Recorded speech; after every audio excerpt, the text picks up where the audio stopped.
And I'm sitting there. I was talking the whole time without my mic open. So, okay, I'm testing the audio. Sorry, I'm running a little bit late, guys. But at the moment, I am getting everything set up. Audio sounds okay. Everything sounds good on Beam. Everything sounds good on Twitch. Everything sounds good on Kick. All right. YouTube is up. Let's see what it sounds like. That kind of. Okay, everything is good on YouTube.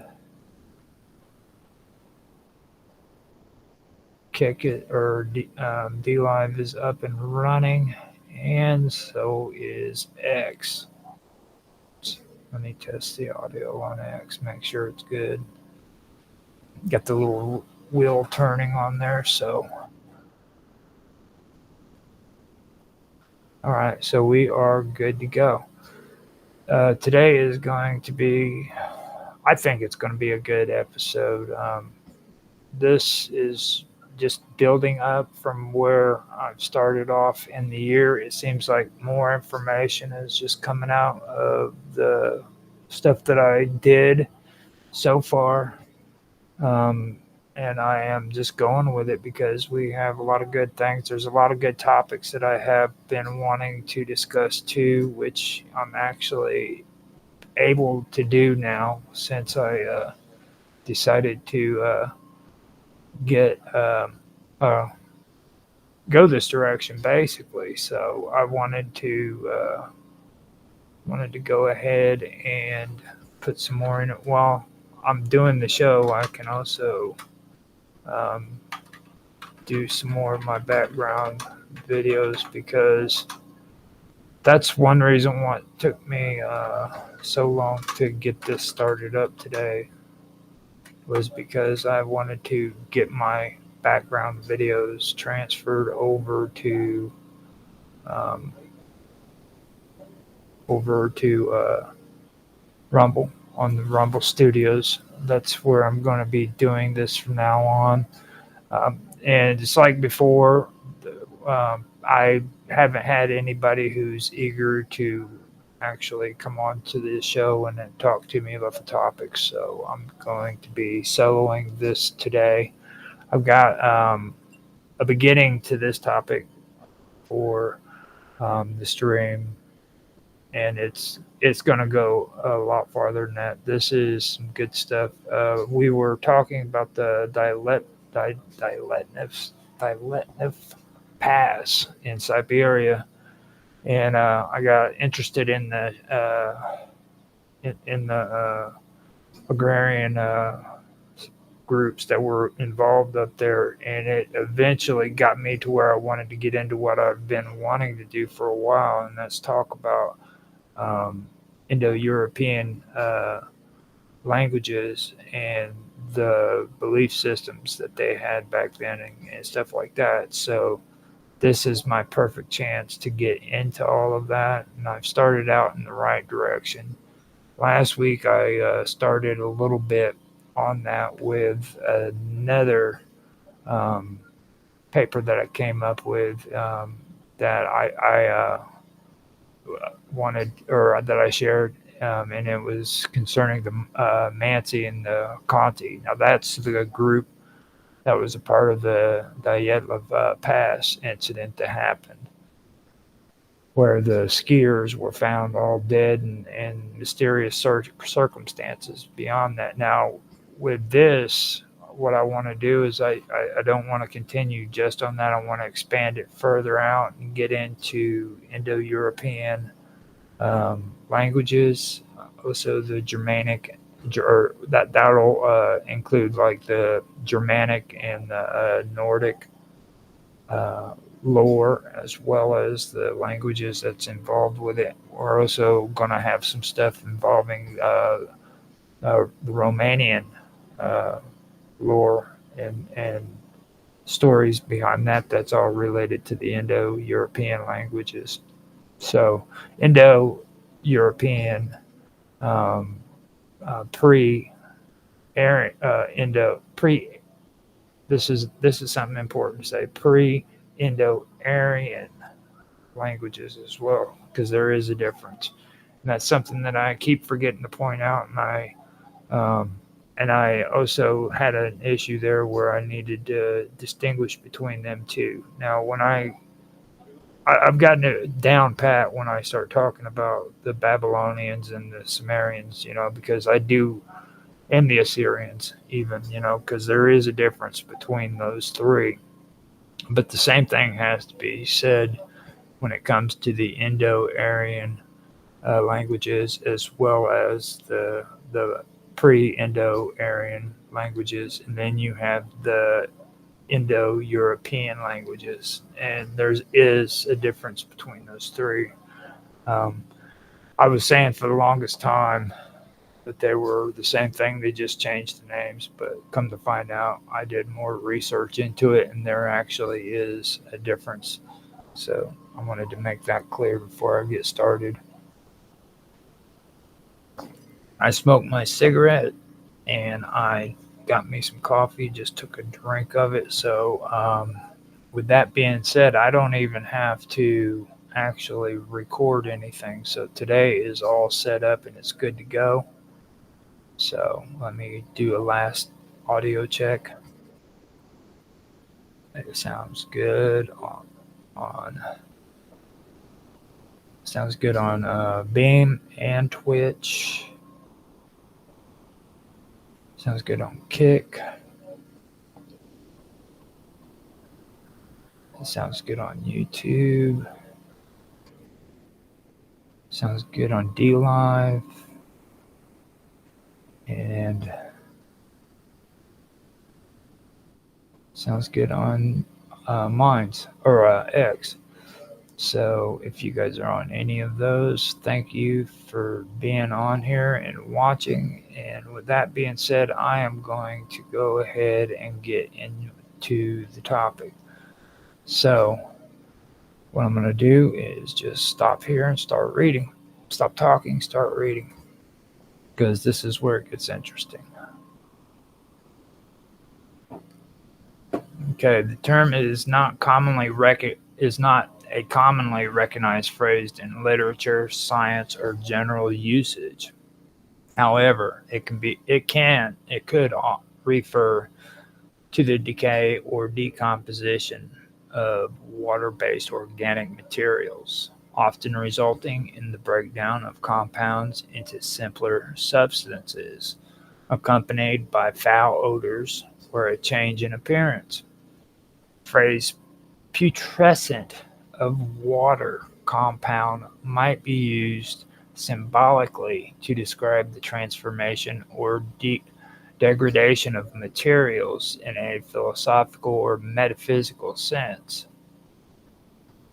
It could appear in Gothic horror or macabre writing to invoke vivid imagery of decay and rot involving liquids. While not common, it might relate to processes like petrification, where organic matter decomposes, often in water-rich environments. In alchemical and mystical texts, particularly those influenced by Greek mythology and ancient cosmogonies, the putrescence of water compound could symbolically relate to the primordial chaos or the formless state of existence before creation.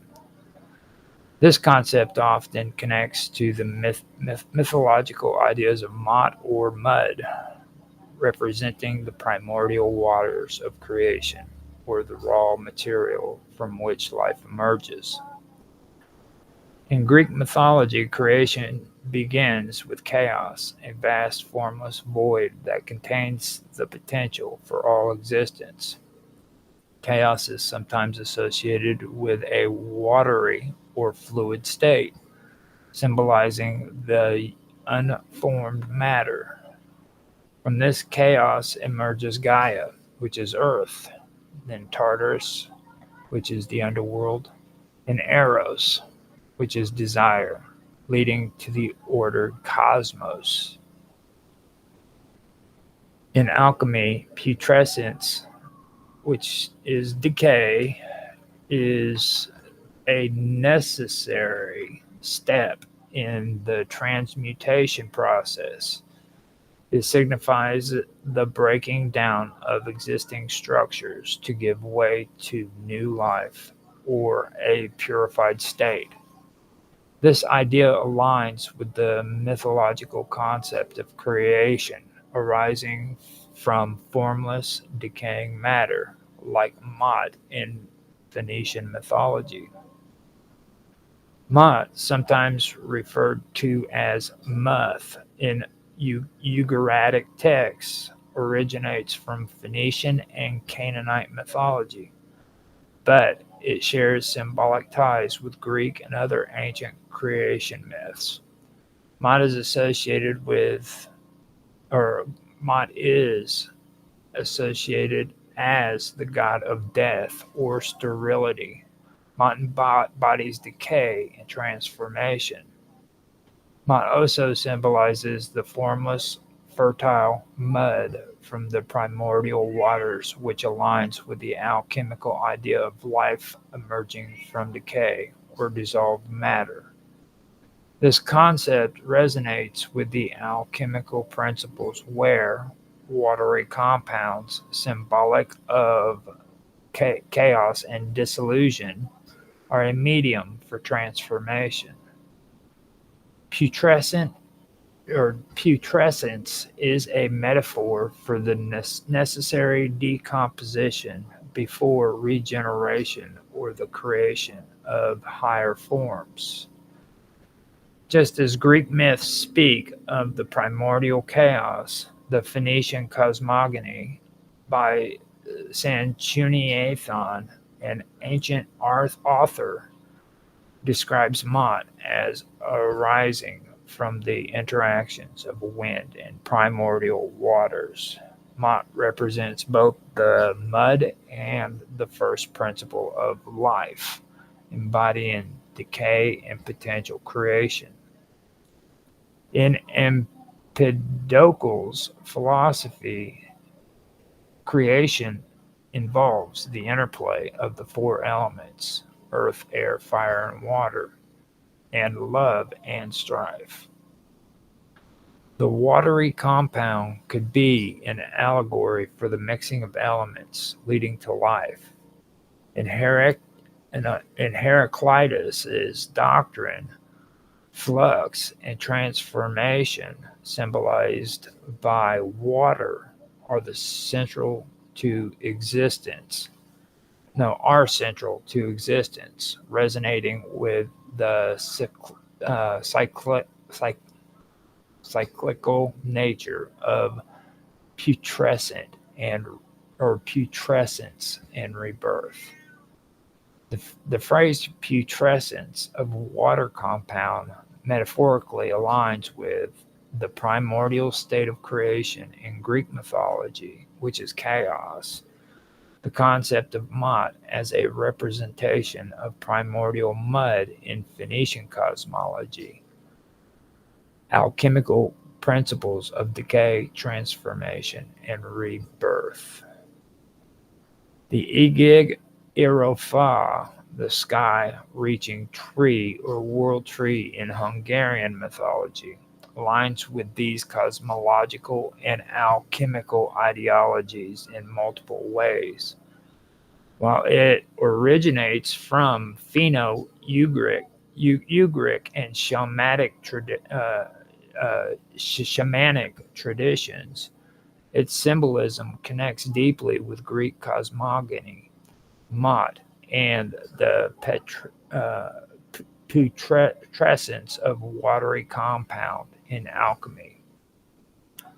The Agig Ero Fa functions as a cosmic axis that links different realms: the underworld, roots of decay; the middle world, earth, where life emerges; the upper world, divine realms of celestial order. This structure reflects both Greek cosmology,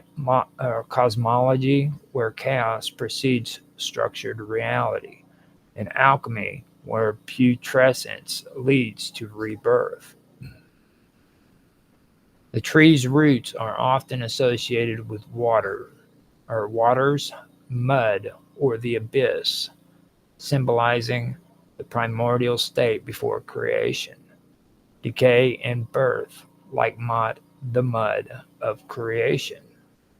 Alchemical dissolution, negredo, and that's before transformation. Much like the primordial waters in Greek and Phoenician myths, the Igig Erophar emerges from the undefined, formless, or decomposed state before reaching the heavens. The concept of Mot as putrescent or putrescent mud, which brings forth life, mirrors the tree's roots in the underworld growing out of decay.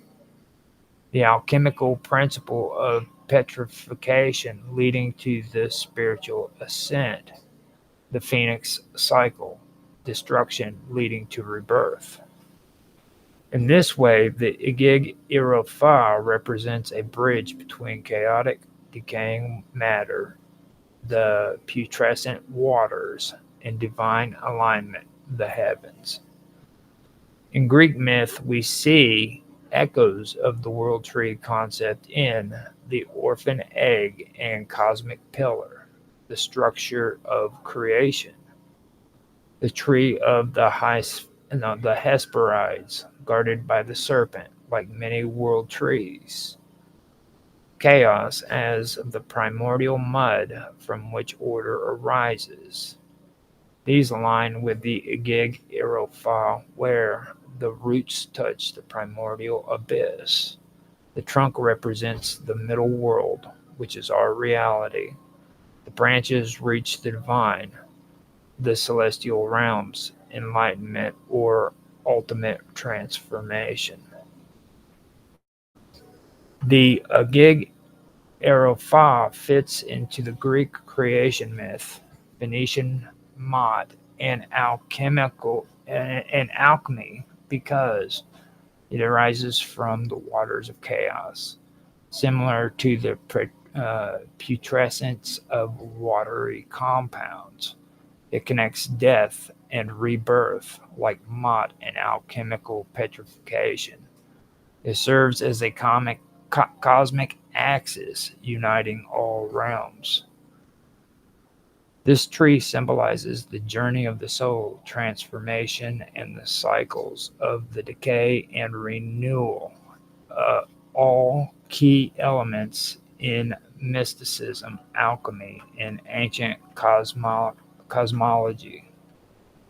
The tale of Kiskadas, or the little herdsman, fits within these cosmological, alchemical, and mythical frameworks, including the Igig Erofa Mot and the putrescence of watery compound. The tale contains elements of initiation, descent into the underworld, death and rebirth, and cosmic ascent, which align with Greek creation myths, alchemical transformations, and shamanic cosmology. In the Hungarian folklore or folktale, Kiskantas climbs the Erig Eros Fa to reach a higher realm, passes through multiple worlds or layers of existence, encounters trials and supernatural beings, often in otherworldly settings. This ascent represents spiritual transformation and transcendence, mirroring the orphan ascent of the soul in Greek mysticism. In the alchemical Greek work, where base matter is purified through trials. It's also with the shamanic world tree, which uses the travel between realms. Before reaching the celestial realm, Kiskandas often encounter Kiskaskas often or encounters often encounters a he encounters a deep dark abyss or an underground world. Passes through stagnant waters. Uh, decay or darkness. Faces monsters or obstacles that test his transformation. Now, the only reason why I tried to do it like that is because there's different versions of the story. So I was trying to say that in some accounts it's this, but not in all accounts. So he encounters a deep, dark abyss or an underground world, and he passes through stagnant waters, decay, or darkness. Also faces monsters or obstacles that test his transformation. Now, this underworld journey aligns with Mot as the primordial mud from which life emerges. Aligns with chaos and Greek cosmogony, where order must be carved out of the formless void. It also aligns with alchemical nigredo, which is blackening, the stage of purification before rebirth. The fact that Kiskandas emerges from these depths stronger or wiser follows the mystic cycle of rebirth, no, of death and rebirth, much like the presence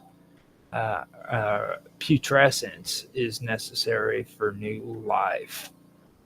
The tale of Kiskandas echoes Greek myths, particularly with Orpheus and Eurydice, Eurydice,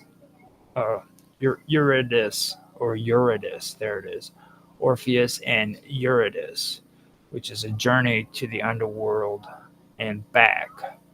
Then you have Perseus and the Gorgon facing monstrous forces before ascension.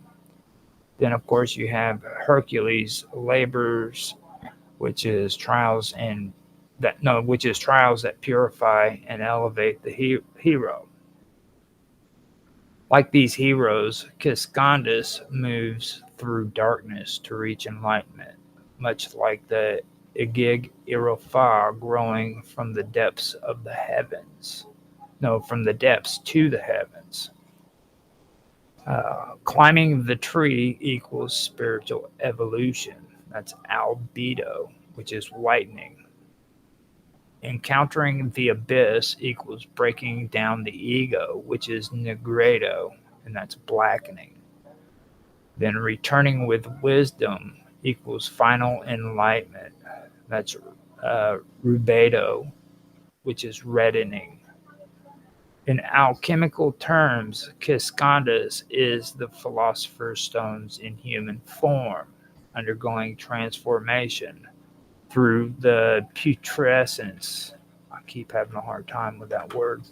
Through the putrescence of watery compound, decay, and rebirth. Kiskandas fits into this broader cosmology.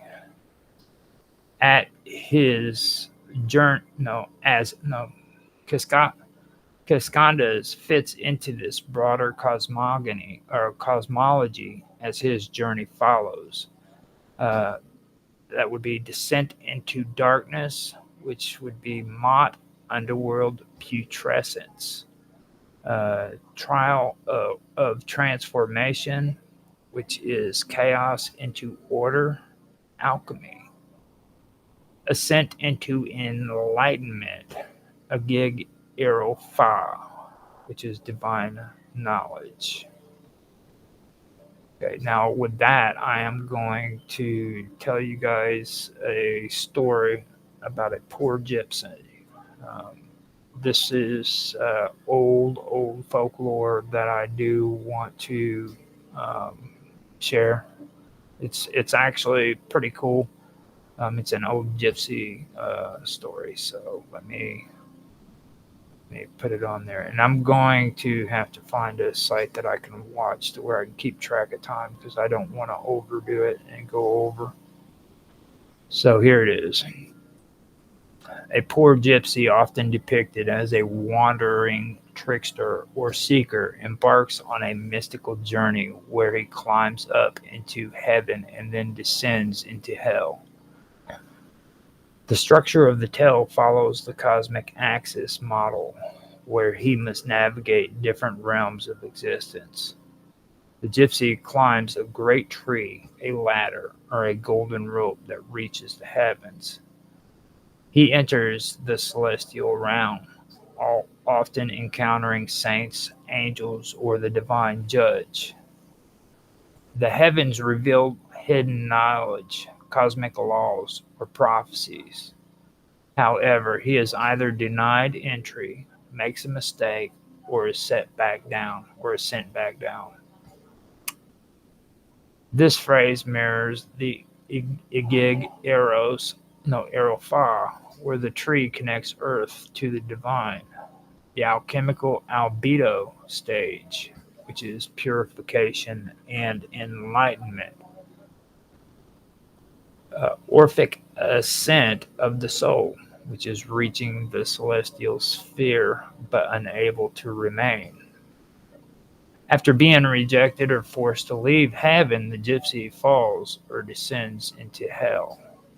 Hell is often depicted as a watery abyss, a putrid swamp, or a dark cavern echoing mud, and decay. He meets demons, spirits, or suffering souls, witnessing the consequences of sin and corruption. He must outwit the devils, sometimes using tricks, riddles, or bargaining. The descent phase aligns with the putrescence of water compound decay before rebirth. Negredo in alchemy, breaking down impurities before transformation.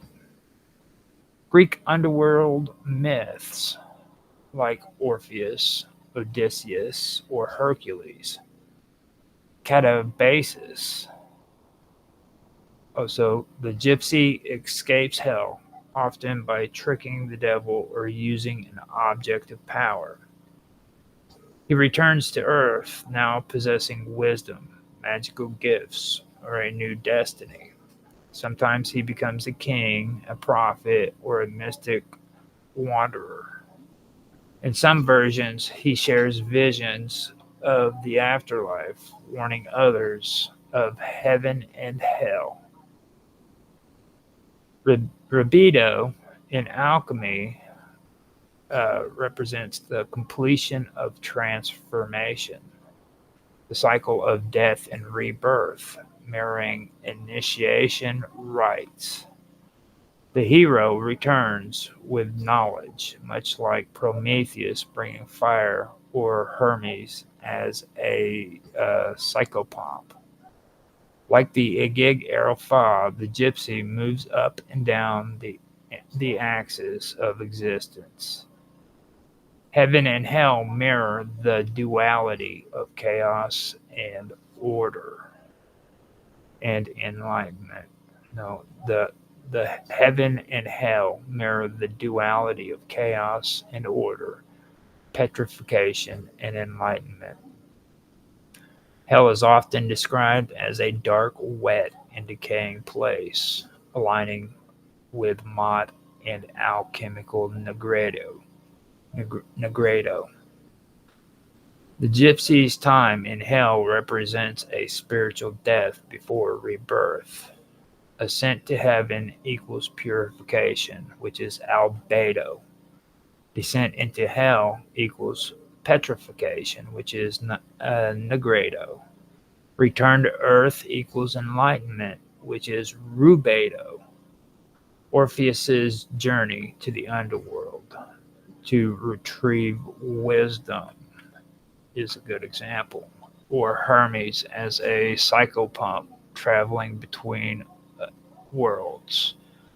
Chaos as primordial mud from which divine order arises.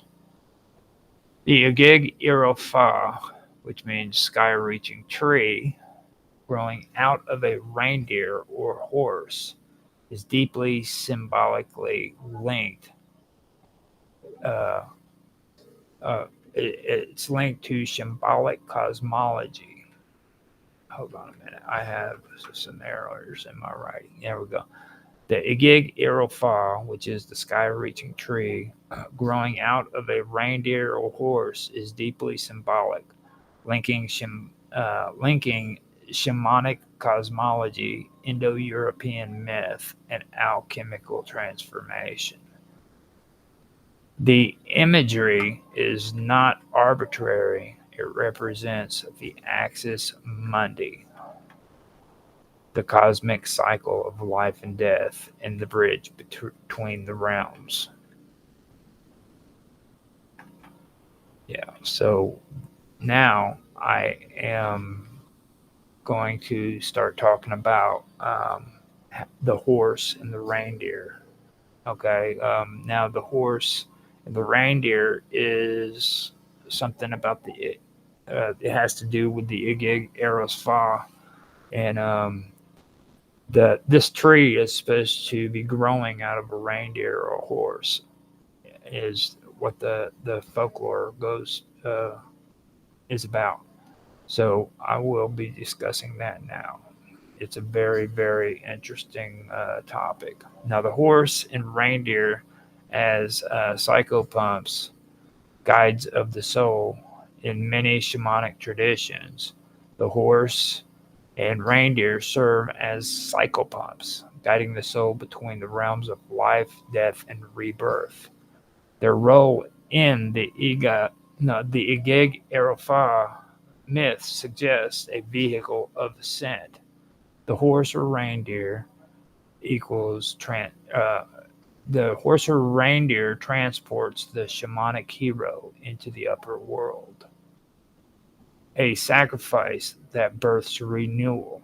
The tree growing from the animal represents the cosmic cycle of destruction and creation, a connection to the other world.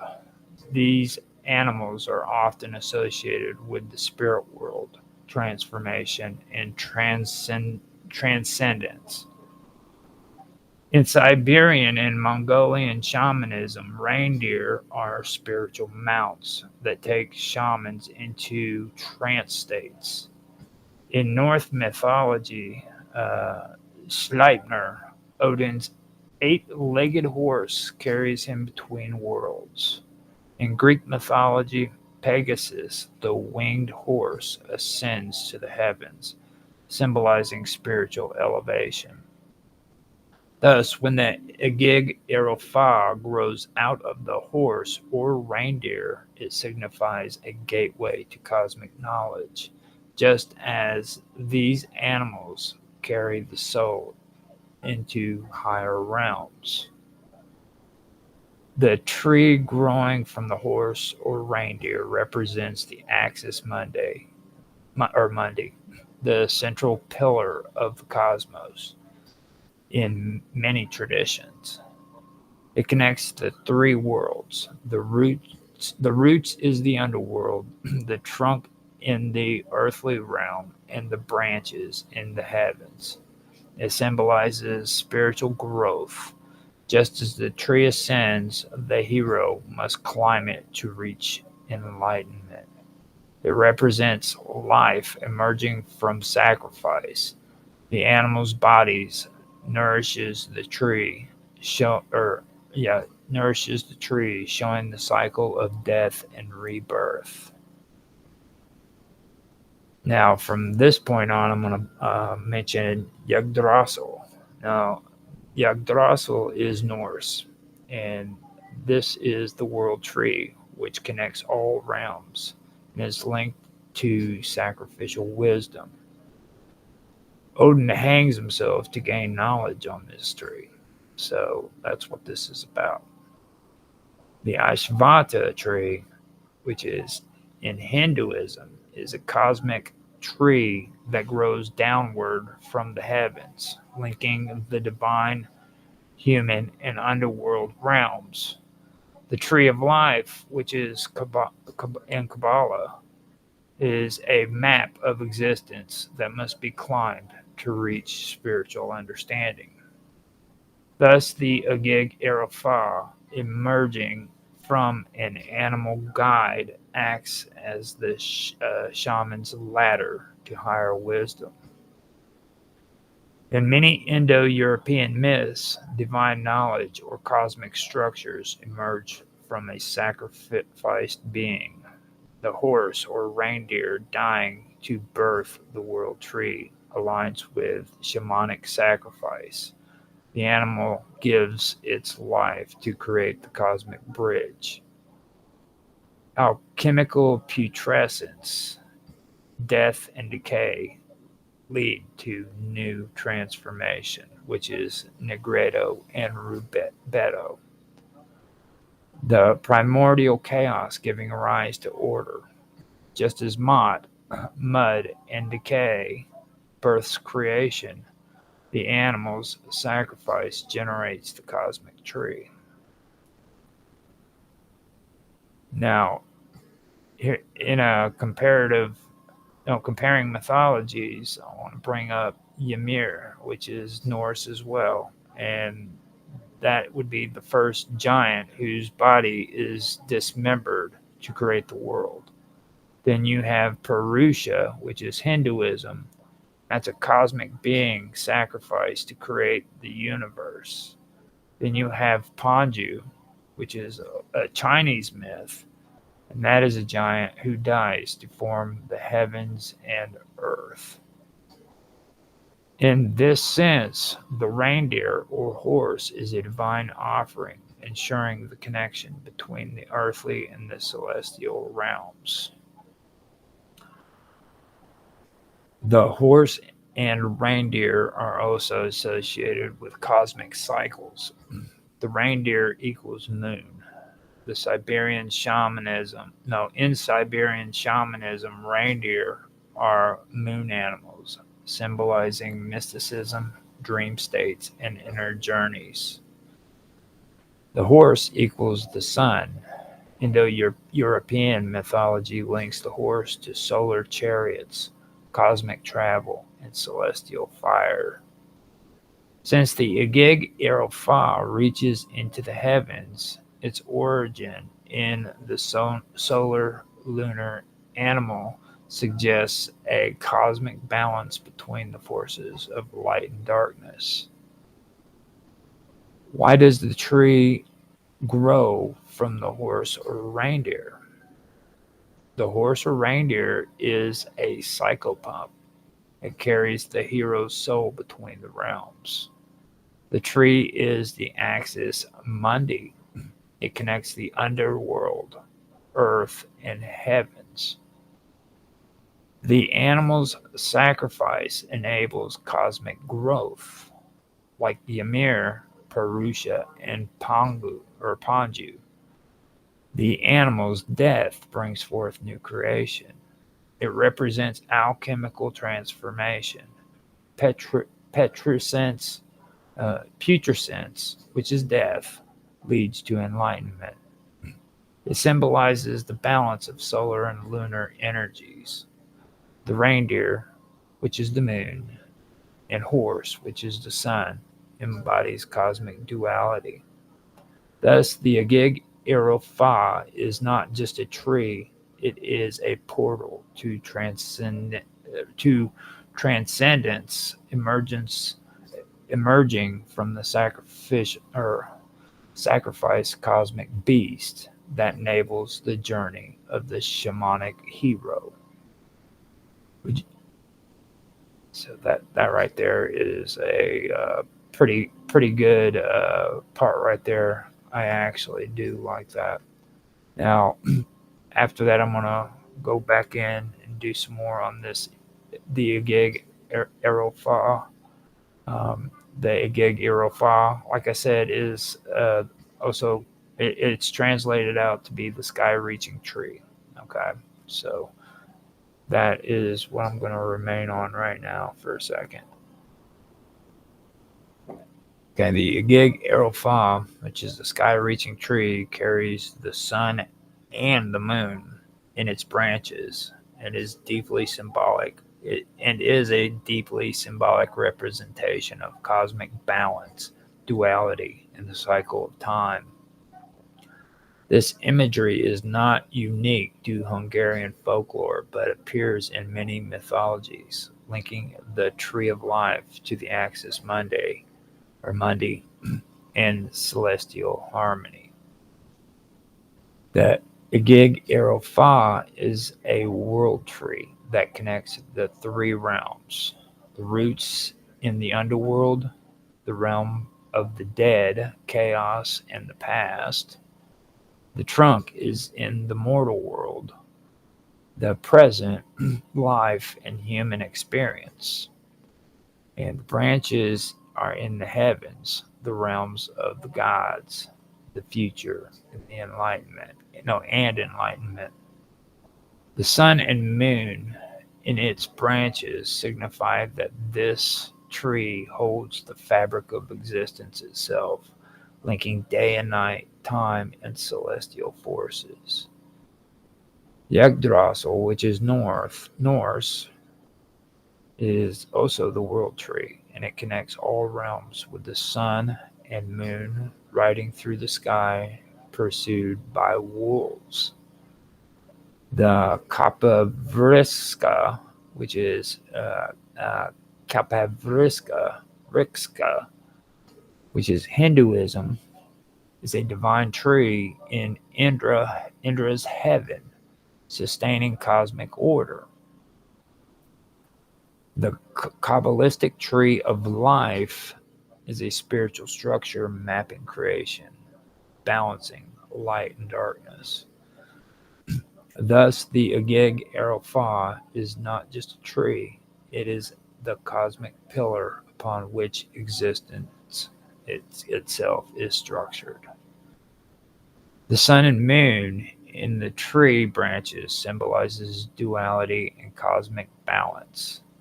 This duality is crucial in many mystical and alchemical traditions. The sun and moon represents the great cosmic opposites. They are always in motion, yet always in harmony. Alchemical conjunction, the merging of Sol, the sun, and Luna, the moon, creates the Philosopher's Stone, symbolizing spiritual transformation.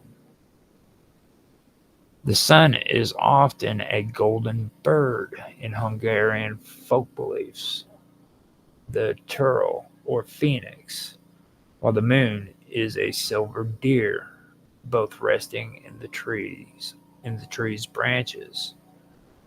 In Sumerian myth, Mot and putrescence, the moon governs death and rebirth, while the sun governs creation and vitality.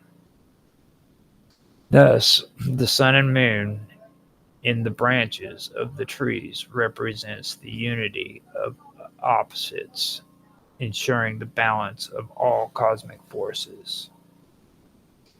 The sun and moon in the branches also signifies the passage of time. The sun rules the day, representing activity, life, and creation. The moon rules the night, representing rest, dreams, and transformation. The tree stands eternal. Time moves, but the cosmic axis remains. The Mayan world tree, Waka Chan or Khan, holds the celestial bodies in place, keeping time in balance.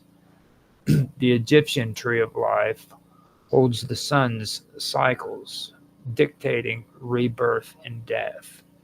The Slavic cosmic tree has the sun, moon, and stars within it, linking destiny to the heavens. Thus, the Agig Fa acts as a cosmic clock, marking the endless cycles of time, seasons, and existence. In shamanic and mystical traditions, the sun and moon are not just celestial bodies, they are portals. The sun is the gateway to the living. Souls enter life through the sun. The moon is the gateway of the dead. Souls return to the underworld through the moon. This belief is seen in Siberian shamanism. The sun and moon are doorways for the soul's journey. It's also seen in ancient Egyptian mythology. The sun travels through the underworld at night, ensuring rebirth. It's seen in Hungarian folk tales, where the hero often climbs the tree to reach the sun or moon, symbolizing transcendence. Thus, the sun and moon in the tree's branches represents the eternal cycle of birth, death, and rebirth. The tree is the axis mundi. It holds the cosmic order together. The sun and moon represents duality. They symbolize balance, harmony, and the focus of opposites. The tree is a cosmic clock. The celestial bodies mark the cycles of time and existence. The sun and moon are portals. They serve as gateways between life and death. The Agig Fa is not just a tree, it is the structure upon which reality is built. The sun and moon in its branches shows that all things are connected, and the cosmic balance is eternally upheld. So that is something right there. I mean, this stuff just keeps getting better and better. The more I pull this stuff up, the more I just want to keep doing it. That's what I was saying last night. We know it was a few nights ago. I'm getting my days mixed up, but if I like keep doing this stuff, I'll end up having a hard time keeping my head out of the clouds because I just love to read this stuff, and it puts me in a different world. It's great stuff. So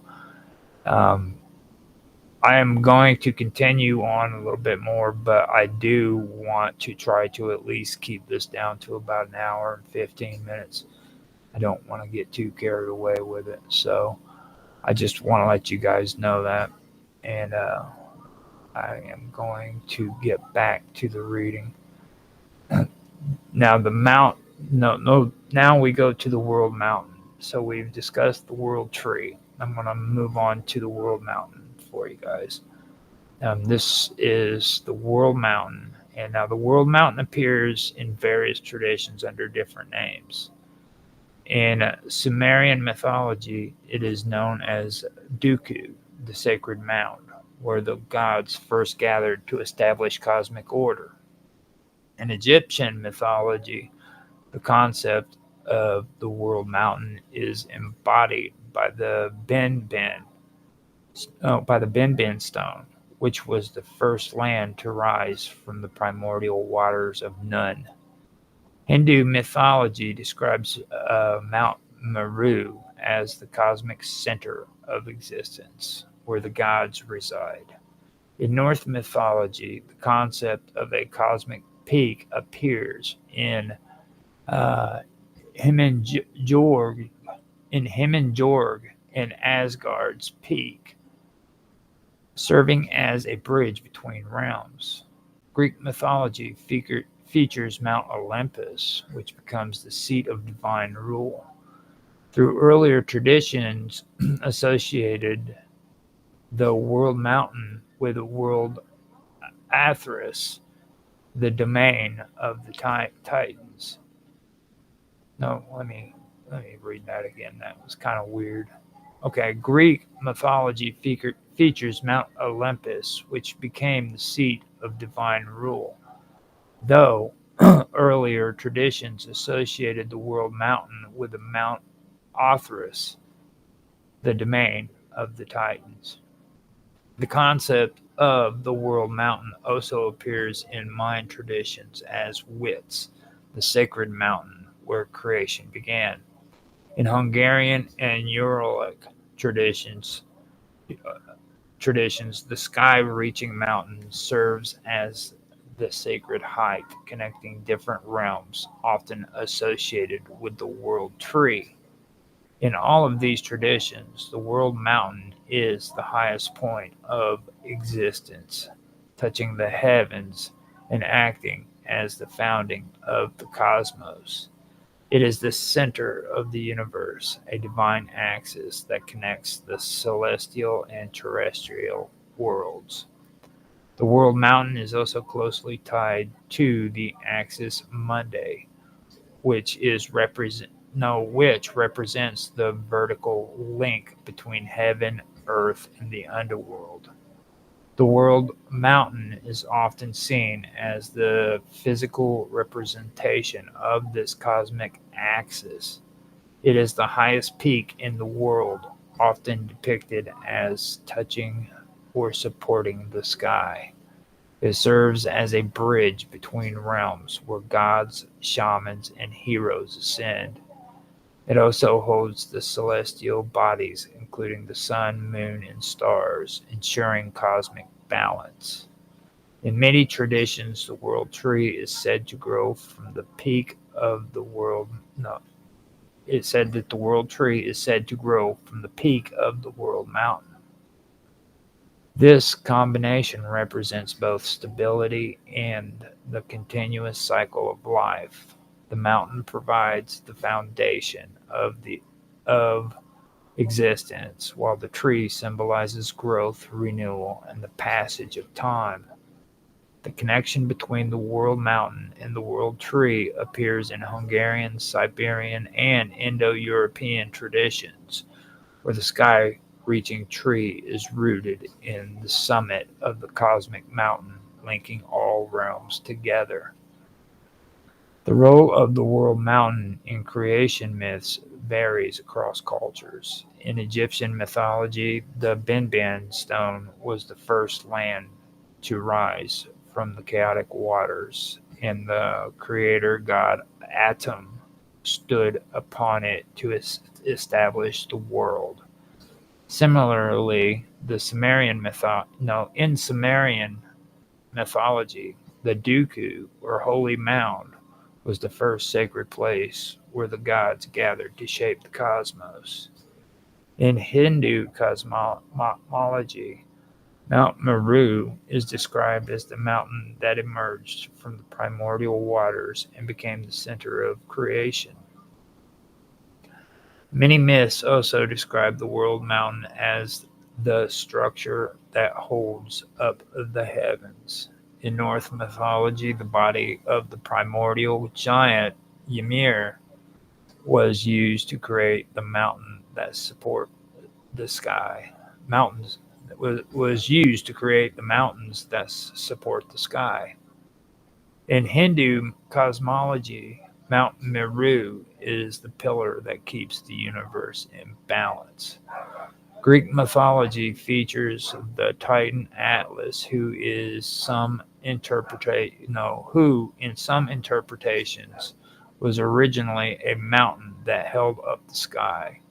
Hungarian and Uralic traditions also depict the world mountain as the cosmic structure that supports the celestial bodies. In addition to being the foundation of creation and the cosmic pillar, the world mountain is often considered the home of the gods. In Greek mythology, Mount Olympus is the dwelling place of Zeus and the Olympians. In Hindu and Buddhist traditions, Mount Kailash or Kalash, is the abode of Shiva. Norse mythology describes Asgard as the fortress of the Aesir, while Canaanite mythology associates Mount Zaphon with the domain of Baal. These myths illustrate that the highest peak of the cosmos is often the place from which divine rule is established. Hungarian and Uralic mythology features a version of the world mountain that is closely tied to the world tree. Some versions describe the mountain as the structure that holds up the sky, while others describe the world tree growing from its summit. A unique element in these traditions is the image of a great reindeer or horse carrying the world tree on its back. This concept is linked to shamanic journeys, where the shaman ascend the cosmic tree or mountain to reach the heavens. The reindeer or horse serve as a spiritual guide, transporting the shaman between the worlds. The sun and moon are often depicted resting upon the branches of the tree, symbolizing cosmic order. This imagery appears in the Uralic and Siberian myths, where the shaman must climb the world mountain to attain enlightenment. The world mountain represents the foundation of the universe. It is the first land to rise from chaos. It is the cosmic axis that supports the heavens and the dwelling place of the gods. It serves as the pathway between worlds and ensures the stability of the cosmos. The combination of the world tree growing from the world mountain unites permanence and transformation, embodying the eternal balance of the universe. The concept of the world mountain fits well with the 9 worlds of Yggdrasil in Norse mythology. Yggdrasil, the world tree. Wait, I gotta fix an error in my writing. The world tree serves as the cosmic axis, which is the axis mundi, connecting the different realms of existence. Similarly, the world mountain is often depicted as the central structure at the cosmos supporting the heavens, linking different planes of existence and serving as the foundation of creation. Here is how the world mountain aligns with Yggdrasil in its 9 worlds. The cosmic center. In many mythologies, the world mountain is the highest point of existence, just as Yggdrasil is the center of the North cosmos. Both serve as the foundational structure upon which the universe is organized. The world mountain supports the heavens, while Yggdrasil's branches stretch across the 9 worlds. The connection between realms. The 9 worlds of Yggdrasil are distributed along its roots, trunk, and branches, linking the heavens, the earth, and the underworld. Similarly, the world mountain is often described as a vertical structure that unites celestial, terrestrial, and chthonic realms. In many traditions, the shaman, hero, or deity must climb the world mountain or ascend the world tree to reach divine knowledge or immortality. The role of the underworld. Yggdrasil has roots that reach into Helheim, the realm of the dead, just as the world mountain often extends downward into the underworld. In some traditions, the base of the world mountain is the entrance to the underworld. much like how the roots of Yggdrasil touch the realm of hell. In Norse mythology, Asgard, the home of Aesir gods, is located in the highest branches of Yggdrasil. This mirrors the idea that the summit of the world mountain is the dwelling place of the gods. In Hindu tradition, Mount Meru is the home of the gods, and in Greek mythology, Mount Olympus serves a similar role.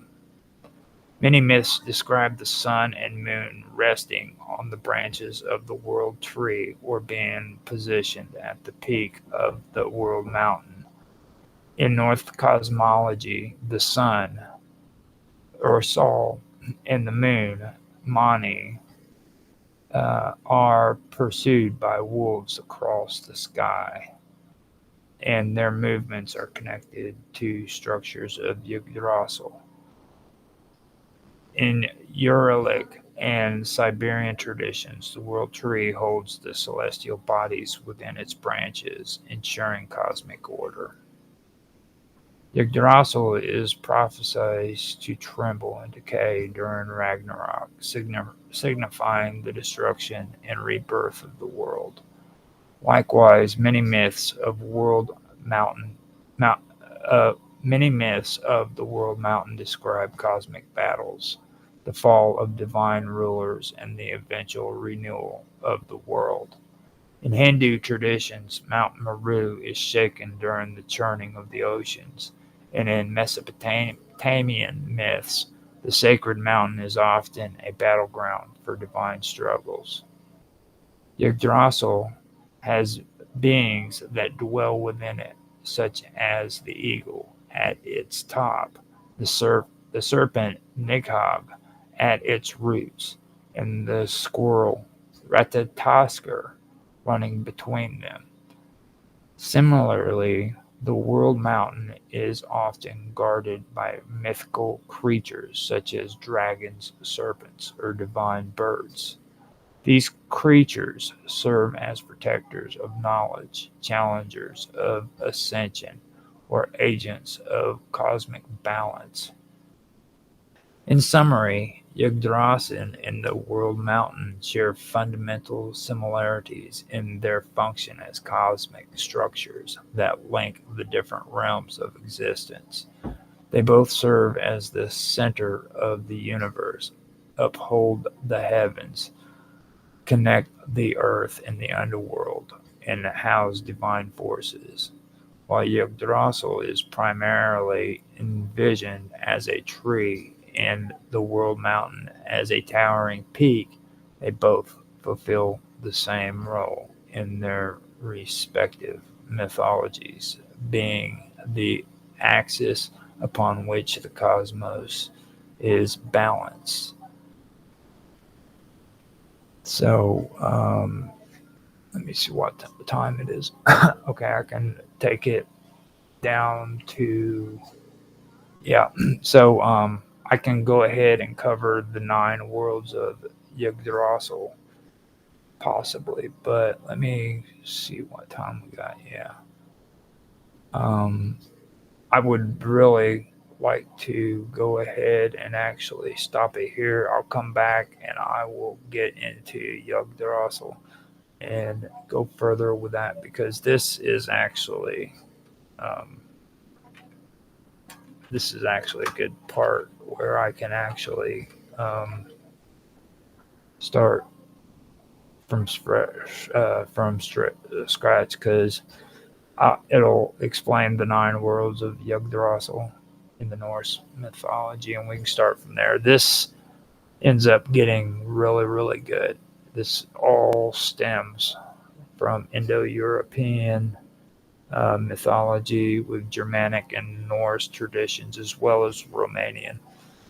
We always hear about Romanian traditions about vampires and stuff like that, but nobody really knows about the old pagan folklore that comes with it. You know, there's a lot more, and then you have the gypsies and their traditions and their beliefs, which is also a part of all of this history. That's not even counting the linguistics and, the Indo-European and uh, the Indo-Aryan language. That all of that is just cool in my opinion, and I really enjoy that. And I've always been a fan of ancient history and history. So this, like I said, doesn't for me. I don't categorize it as ancient history. Maybe in that region it was ancient history, but like for me, I just would rather keep everything in the BCE era as newer history and or as ancient history. The BC era, yeah, as ancient history, and everything that is Common Era or AD. I keep that as like more modern history. I know that's weird, but that's just how I do it. So if it's AD, it's not ancient history for me. So that's just how I feel about it. So with that, I am going to check my channel, see if anybody's made any comments. Um, doesn't look like anybody has, which is fine. I didn't understand boxing. What are you talking about? I'm talking about history, ancient lore, stuff like that. So that's what I'm talking about. Understanding or understand boxing. That's off of YouTube. Yeah, I'm discussing Nordic folklore, mythologies, Germanic, Romanian, as well as Indo-European languages and how they relate to all that. So that's what this is about. Thanks for making a comment. I do appreciate that. All right, let's see if we got anything else. Doesn't look like there's anything on D Live or on X. And usually there's never any comments or anything like that on X, so I'm okay there. So we have come to an hour. I've marked the next part so that I know where to start up from. I will like to thank to everybody for coming in and making comments. Angelic Angel posted a heart and a robot on Beam Studio. That's much appreciated. Thank you very much for that. And I don't even know what the heck is going on Rumble. I forgot to even go to Rumble today to check it out. So let me pop on there real quick and see if anybody's actually said anything in chat. I'll find out here in a second. No. Oh, I couldn't tell even anyhow. Oh. I hate that. I actually had a commercial pop up on there that drives me nuts. That's the one thing I do not like about Rumble, man. It's just saturated with commercials. Um, every time you watch something, it just hits it. So I appreciate you guys for watching, and thank you for stopping in, making a comment. I understand boxing. That was really appreciated. So um, if you guys want to leave a comment, feel free to leave a comment. It'd be much appreciated. Watch, like, comment, subscribe, do all of the cool stuff. But mostly make comments because I do love to talk to people in the comment sections. That's really something I enjoy doing a lot. If you guys want to check me out, you can check me out on Rumble. You can check me out on Beam. You can check me out on Twitch. Rumble, you'll have to contact me. It's The Wonderful World of Weirdness on Rumble. On Beam, it's just Roger_Hanson, I believe. And on Twitch, I go by Infamous 1969. That's a tough one because I always keep forgetting that one. And then I am also Roger underscore Hanson on Kick. And you can find The Wonderful World of Weirdness on YouTube. I am also Roger underscore Hanson on DLive. And for X, I am Roger Hanson at ROGLOL1973. So those are my digits. That's what I'm all about, man. I'm also on Discord as Infamous. Gaming with Infamous is my group there. I also have the Wonderful World of Weirdness on Discord. That's where you can get on there and have conversations with us. They're all in the descriptions for the posts that I make on X. And if you guys want to find out how to get on there, you can find it through those links. I'm also on Skype.